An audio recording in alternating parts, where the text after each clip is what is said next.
महाभारत युद्ध के 15 साल बाद जब एक रात के लिए पुनर्जीवित हुए थे योद्धा। महाभारत का युद्ध एक ऐसा संग्राम जिसने इतिहास के पन्नों को रक्तरंजित कर दिया, जिसमें अपनों ने अपनों के लहू से धरती को सींचा।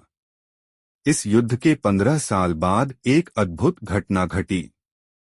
महर्षि वेदव्यास ने अपनी दिव्य शक्ति से कुरुक्षेत्र की रणभूमि को एक रात के लिए पुनर्जीवित कर दिया। बिछड़े योद्धा जो काल के गाल में समा चुके थे, एक बार फिर अपने प्रियजनों से मिलने के लिए लौट आए। महाभारत की वो एक रात यह एक अद्भुत रात थी जिसमें प्रेम और करुणा का सागर उमड़ आया। माताएं अपने पुत्रों से लिपटकर रोनी, पत्नियां अपने पतियों के चरणों में गिर पड़ी, भाई भाई के गले मिलकर लिपट गए।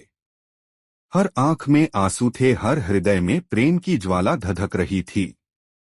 दुर्योधन भी अपने किए पर हुआ शर्मिंदा। इस पुनर्मिलन के अवसर पर दुर्योधन भी अपनी अंतरात्मा से साक्षात्कार करने के लिए उपस्थित हुआ।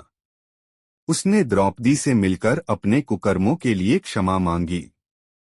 दुर्योधन ने कहा, हे देवी, मैंने अपने जीवन में तुम्हारे साथ बहुत बुरा व्यवहार किया।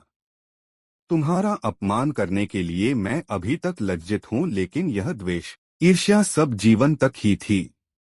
मैं जीवन के उस पार जाकर देखता हूँ तो मुझे सब व्यर्थ ही नजर आता है।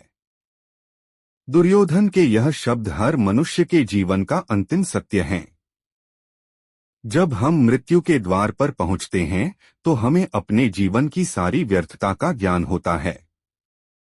धन, दौलत, पद, प्रतिष्ठा सब कुछ यहीं रह जाता है, केवल हमारे कर्म ही हमारे साथ जाते हैं। इसलिए हमें अपने जीवन में अच्छे कर्म करने चाहिए, प्रेम और करुणा का मार्ग अपनाना चाहिए।